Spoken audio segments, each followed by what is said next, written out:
Joining me live now is an Iranian-Australian named Jasmine. Jasmine, thank you so much for your time. What do you make of the president's decision to send warships to the Middle East? We know he's threatened to intervene in some way previously and then walked that back. What are your hopes? Well, first of all, Julia, thanks for inviting me. I just wanted to clear that I'm not here as a politician, but I'm here as an Iranian-Australian who having some concerns as an Iranian for my people inside of Iran and also speaking on behalf of them here. We always saying that act now to President Trump.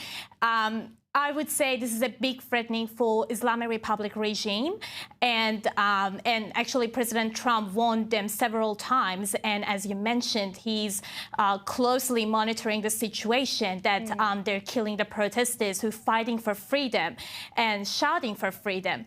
So I reckon this is a huge threatening for Islamic Republic regime, and the regime has to take that very seriously. But we don't want any reforms with this regime. We want this regime to be gone forever, and we need a new Iran with the new fresh government to take care over that.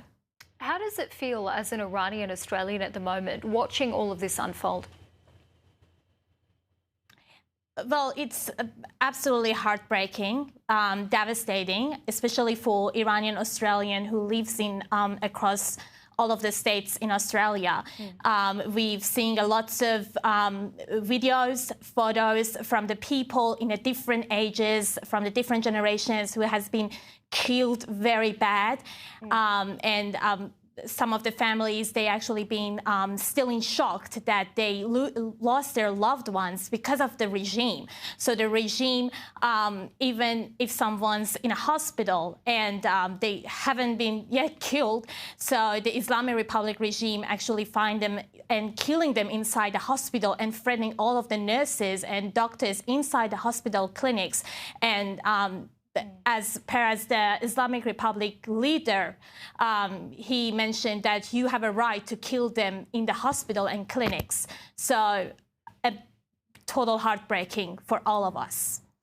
And Jasmine, Iran's clearly still under a really strict internet blackout at the moment, so it's hard to get some information through. We know as many as 5,000 people have been killed, but there are reports coming in that doctors operating in Iran say that death toll is so much higher than that. How are you feeling at the moment about the tactics that we hear coming out regarding the Iranian regime, and also reports that the regime's policy is to withhold the remains of young women? Have you heard this, or do you know anything more about this? Well, I want to actually first answering your first question about the phone lines and the internet connections inside of Iran right now. Well, the regime actually trying the best to just cutting the lines and cutting the internet. So, and this is Islamic Republic regime tactics. So they wanted to do that because they want to, for the world doesn't know for how many people Islamic Republic regime being murdered. So they don't want to bring the new data that how many people has been shot or killed or injured during the protests. So that's why that's a tactic from Islamic Republic regime to put the people inside of Iran in a total darkness and blackout so they can keep killing and murdering people who are fighting for freedom.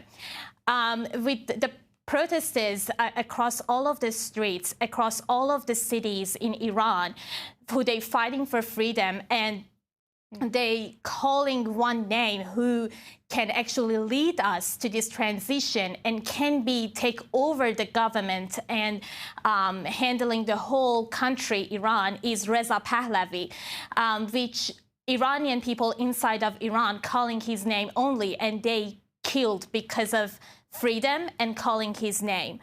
And there is no matter about the gender type, women, men's, the elderly people, even the children being murdered during these days that Iran's in the total blackout. And somehow the Islamic Republic regime needs money from their families to just giving the dead bodies to their parents. So, and this is a total devastating and shocking news that we're hearing from the Islamic Republic regime, that they're still looking for taking money from to giving the dead bodies from their loved ones. But we know this is the Islamic Republic regime. They're not following the law. And they don't have any law to just follow it. It's heartbreaking to hear what's happening at the moment. We really appreciate you coming on, Jasmine, and speaking with us here on Sky News. Thank you.